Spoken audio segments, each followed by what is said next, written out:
Hey everyone, welcome back again with a super delicious no-bake mini lotus biscoff cheesecake.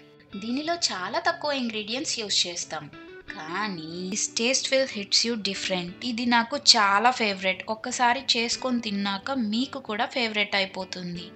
So let's get in to the video. First మనం చాక్లెట్ని melt చేసుకోవాలి. నేను ఇక్కడ dark milk chocolate కాంపౌండ్స్ని కలిపి melt చేసుకున్నా. Make sure చాక్లెట్ని melt చేశాక lumps ఏం లేకుండా చూసుకోండి. నా దగ్గర సిలికాన్ కప్ కేక్ మోల్డ్స్ ఉంటే వాటితో నేను చాక్లెట్ బౌల్స్ లాగా రెడీ చేసుకుందామని అనుకుంటున్నాను. మీరు మీ దగ్గర ఉండే ఏ మోల్డ్ అయినా యూస్ చేసుకోవచ్చు. మెల్ట్ అయిన చాక్లెట్ని మోల్డ్స్లో వేసుకొని మొత్తం కోట్ చేసుకొని ఎక్సెస్ చాక్లెట్ మొత్తాన్ని డ్రిప్ చేసుకోవాలి. 5 minutes ఇవి ఫ్రిడ్జ్లో పెట్టేసుకొని మళ్ళీ తీసి సెకండ్ కోటింగ్ వేసుకోవాలి. మళ్ళీ సేమ్ ప్రాసెస్లోనే చాక్లెట్ని కోట్ చేసుకోవాలి. అప్పుడు చాక్లెట్ థిక్గా ఉండి మనకి అన్మోల్డ్ అవుతుంది.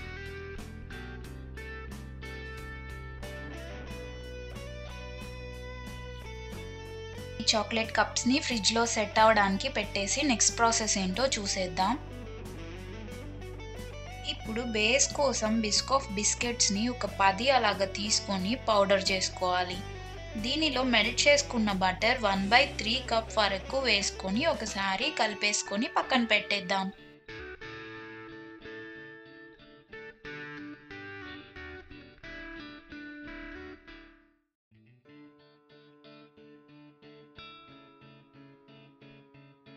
ఇప్పుడు మనం ముందుగా ఫ్రిడ్జ్లో పెట్టుకున్న చాక్లెట్ కప్స్ని తీసి అన్మోల్డ్ చేస్తున్నా. చూసారంటే డబల్ లేయర్ చాక్లెట్ కోటింగ్ చేసుకోవడం వల్ల ఇది విరిగిపోకుండా చక్కగా అన్మోల్డ్ అయింది. దానిలో ఈ బిస్కెట్ మిక్చర్ని వేసుకుందాం. స్పూన్తోనే కొంచెం కిందకి ప్రెస్ చేసుకోవాలి బాగా. మనం నెక్స్ట్ ఫిల్లింగ్ రెడీ చేసుకునే లోపు మళ్ళీ ఈ కప్స్ని బ్యాక్ టు ఫ్రిడ్జ్ చేసేద్దాం. ఫ్రిడ్జ్లో పెడితే ఈ బిస్కెట్ లేయర్ కొంచెం గట్టిగా సెట్ అవుతుంది. ఇప్పుడు ఒక బౌల్ తీసుకొని దానిలో 1 కప్ క్రీమ్ చీజ్ ఇంకా బిస్కాఫ్ స్ప్రెడ్ ఒక 1/2 కప్ వేసుకొని విస్కర్తో అవి బాగా కలిసిపోయి క్రీమ్గా అయ్యే వరకు, అంటే ఒక 2 to 3 minutes విస్క్ చేసుకొని పక్కన పెట్టుకుందాం. ఇప్పుడు ఇంకొక బౌల్ తీసుకొని దీనిలో double cream or heavy cream ఒక 1 కప్ వేసుకొని బాగా విస్క్ చేసుకుంటే ఒక 5 minutesకి ఇలాగ స్టిఫ్ పీక్ స్టేజ్ వస్తుంది. యాక్చువల్లీ మా ఇంట్లో హ్యాండ్ బీటర్ లేదు కాబట్టి నేను విస్కర్తో విస్క్ చేసుకున్నా. మీ దగ్గర హ్యాండ్ బీటర్ ఉంటే కనుక హ్యాపీగా అదే యూజ్ చేసుకోండి. ఈ ఫిల్లింగ్ క్రీమ్లో యాక్చువల్లీ పౌడర్ షుగర్ వేసుకోవచ్చు, బట్ ఐ స్కిప్డ్ ఇట్. నార్మల్గానే బిస్కాఫ్ స్ప్రెడ్లో ఉండే షుగరే సరిపోతుంది. ఒకవేళ మీకు అది సరిపోదు అనుకుంటే ఇదే క్రీమ్ చీజ్లో పౌడర్ షుగర్ ఒక 1/4 కప్ వేసుకోండి. ఇప్పుడు విప్ చేసుకున్న క్రీమ్ని క్రీమ్ చీజ్ మిక్చర్లో వేసి మొత్తం మంచిగా కలిసేలాగా మిక్స్ చేసుకుందాం. సో ఫిల్లింగ్ రెడీ అయిపోయింది. దీన్ని చాక్లెట్ కప్స్లో సెకండ్ లేయర్ లాగా స్ప్రెడ్ చేసుకోవాలి. నేను దీన్ని పైపింగ్ బ్యాగ్లోకి తీసుకుంటున్నా.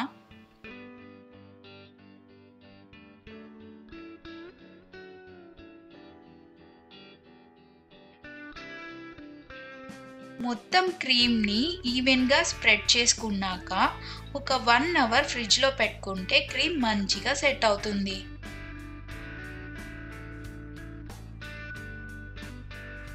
ఇప్పుడు దీని మీద మనం మెల్ట్ చేసుకున్న బిస్కాఫ్ స్ప్రెడ్ని పైన లేయర్ అంతా వేసుకోవాలి. బిస్కాఫ్ స్ప్రెడ్ని బౌల్లో తీసుకొని మైక్రోవేవ్లో ఒక 30 seconds వరకు హీట్ చేస్తే అది మంచిగా రన్నీ కన్సిస్టెన్సీలోకి వస్తుంది. అది మనం ఇప్పుడు ఇక్కడ లేయర్ లాగా యూస్ చేద్దాం. ఇప్పుడు మిగిలిన బిస్కెట్ పౌడర్ని కూడా అడ్జస్ట్లో వేసి మళ్ళీ అదే క్రీమ్ చీజ్ ఫిల్లింగ్ని పైప్ చేసుకోవాలి. ఇప్పుడు లోటస్ బిస్కాఫ్ బిస్కెట్తో పైన గార్నిష్ చేసుకొని డ్రిప్ కోసం సేమ్ మెల్ట్ చేసిన బిస్కాఫ్ స్ప్రెడ్ని యూస్ చేసా ఇక్కడ.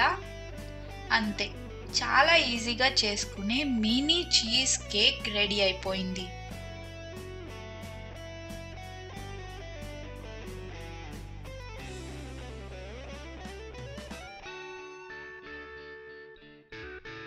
ఇది మీ డెజర్ట్ కార్వింగ్స్ని ఖచ్చితంగా సాటిస్ఫై చేస్తుంది. సో ఇది ఇవాల్టి వీడియో. సో మీరు ఫస్ట్ టైం నా ఛానల్ని చూస్తుంటే మర్చిపోకుండా సబ్స్క్రైబ్ చేయండి, ఎందుకంటే మోర్ టు గో కాబట్టి. వీడియో నచ్చితే లైక్ చేసి షేర్ చేయండి. ఈ వీడియో మీకు ఎలా అనిపించిందని కామెంట్స్‌లో చెప్పండి. Thank you for watching. Bye bye.